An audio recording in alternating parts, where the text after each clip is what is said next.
pessoal, vamos para a aula 259, avaliando aprendizado sobre dilatação dos líquidos. Vamos lá então para o avaliando aprendizado. Se os líquidos dilatassem menos que os sólidos, como deveria ser a escala termométrica de um termômetro de bulbo de vidro?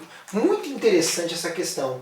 A questão número 10 é a seguinte: nós temos um bulbo de vidro que é o recipiente em que nós vamos colocar um líquido para um termômetro. Geralmente a gente coloca ou mercúrio ou um álcool. Então o que acontece? Já teve questões de vestibular perguntando o seguinte: o que acontece primeiramente quando a gente aquece um termômetro? O primeiro, a energia térmica, o calor, ele chega primeiro no vidro. O vidro é um mau condutor de calor, então primeiro chega no vidro. E o vidro apenas dá uma dilatada. Então essa coluna ela dá uma baixadinha. Mas logo que ela dá uma baixadinha, a energia térmica já chega no mercúrio, que dilata os líquidos. Em geral, dilatam muito mais que os sólidos. E depois da baixadinha, ele já logo sobe quando aumenta a temperatura. E quando resfria, desce a coluna. Tá? Agora ele está sugerindo o contrário, ele está sugerindo o que aconteceria se os sólidos dilatassem mais do que os líquidos. Então, quando eu aquecesse, quem é que ia dilatar mais que o líquido está ali dentro? Quem ia dilatar mais ia ser o recipiente de vidro. Então, o que ia acontecer com a coluna? Ia descer, e quando resfriar a coluna ia subir. Ou seja, eu ia ter que fazer um termômetro se os líquidos dilatassem menos que os sólidos, ou se os sólidos dilatassem mais. Ao contrário, por exemplo, eu ia botar 0 graus Celsius em cima e, sei lá, 10 graus Celsius embaixo, ok? Porque ao aquecer, o que ia acontecer? A coluna ia crescer muito mais do que o vidro, daí a coluna ia baixar.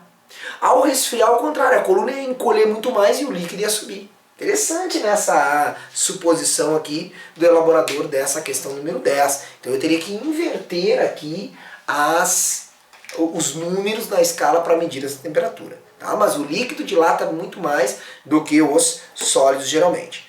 11. Sabendo que a gasolina tem um coeficiente de dilatação volumétrica igual a 12 vezes 10 na menos 4 graus Celsius na menos 1, essa é a número 11. Tá? Determine a variação percentual do volume para uma determinada quantidade de gasolina quando essa sofre uma variação de 20 graus Celsius.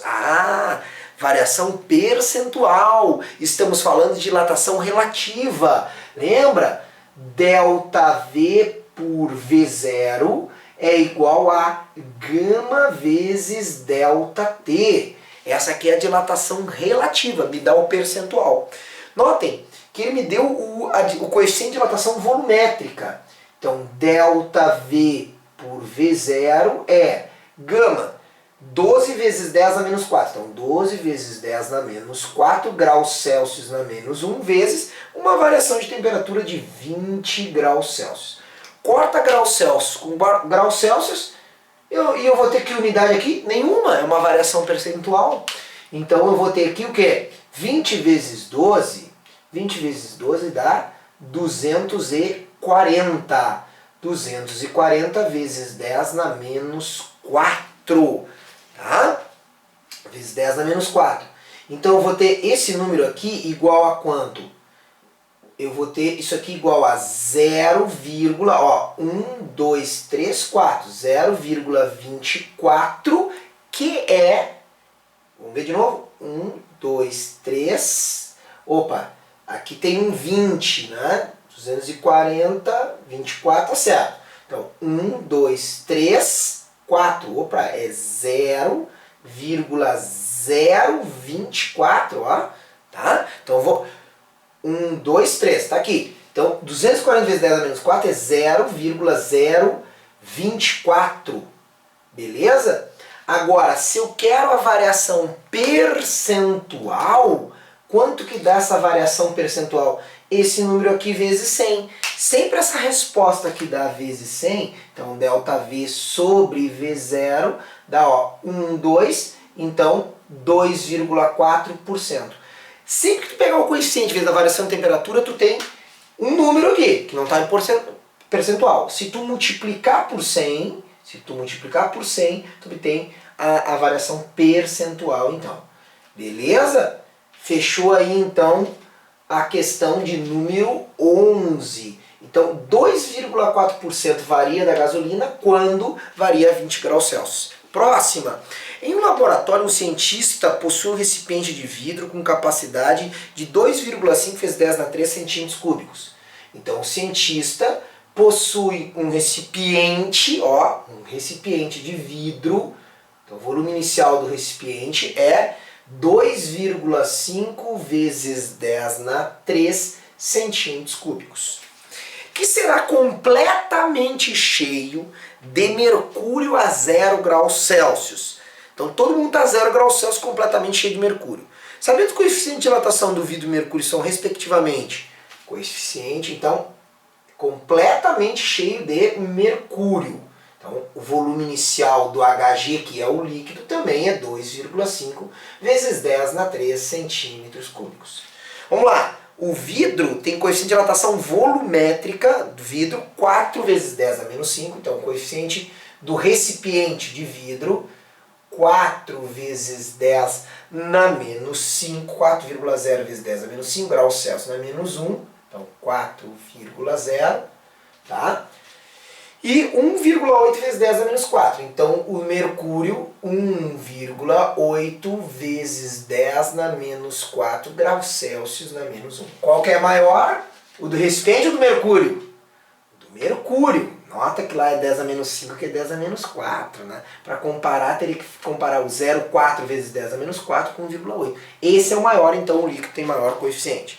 Determine o volume de mercúrio em centímetros cúbicos que exatamente extravasará quando nós aquecermos até 100 graus Celsius. Ou seja, ele quer saber o ΔV aparente, porque o quanto que transborda é isso. Então vamos lá.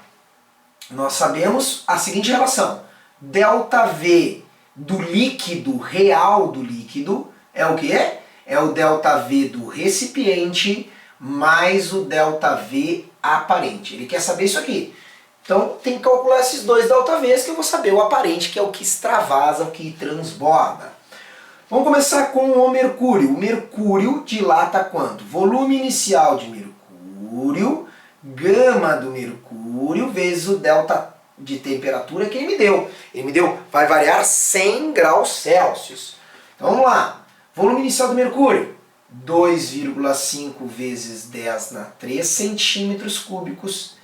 Gama do mercúrio, 1,8 vezes 10 na menos 4, vezes o grau Celsius na menos 1, vezes o 100. Vezes o 100, que é, a gente até já pode botar aqui, 10 na 2 graus Celsius. Grau Celsius daqui, corta com grau Celsius daqui, e agora eu tenho que fazer aqui 2,5 vezes 1,8, tá?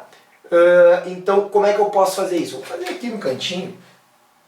Tá? Então, eu vou fazer 25 vezes 18. 5 vezes 8, 40. 2 vezes 5, 2 vezes 16, 20, 25. Tá aqui, 0, 5, 45, 4,5. Então, o ΔV do mercúrio será 2,5 vezes 1,8, 4,5. Ó, 10 na 3, 10 na menos 4 com 10 na 2 dá quanto? Nós vamos manter a base e soma. 3 com menos 4 dá menos 1. Menos 1 com 2, mais 1. Ou seja, 45 centímetros cúbicos é a dilatação do mercúrio, que é o líquido. Vamos agora para a dilatação do recipiente, que é o recipiente de vidro. Nós vamos ter que pegar o volume inicial do recipiente, nós vamos ter que pegar o gama do recipiente e o delta de temperatura do recipiente. Bora! Então, volume inicial é o mesmo, 2,5 vezes 10 na 3 centímetros cúbicos. Gama do recipiente é vidro, 4,0 vezes 10 na menos 5 vezes a variação de temperatura 10 na 2 graus Celsius. Bom, agora fica mais fácil. 4 vezes 2,5 é 10. Então, o ΔV do recipiente é 10. 10. Ó, 10. Agora, vezes 10 na quanto? Mantém a base decimal, 3 mais menos 5, menos 2. Tá? Menos 2. Beleza? Com mais 2 dá quanto? 10 na 0. Então 10 na 0. Portanto, a variação de volume do recipiente, 10 vezes 10 na 0, 10 centímetros cúbicos.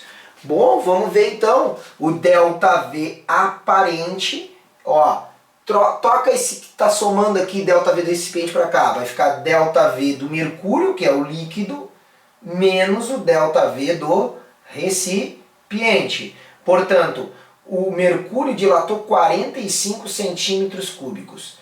O recipiente dilatou 10 centímetros cúbicos, então, aparentemente, dilatou 35 centímetros cúbicos, mas o que vai acontecer aqui? O recipiente estava completamente cheio, então isso aqui vai ir para fora 35 centímetros cúbicos. Essa é a resposta da questão número 12. A aula está encerrada. Até a próxima aula. Aqui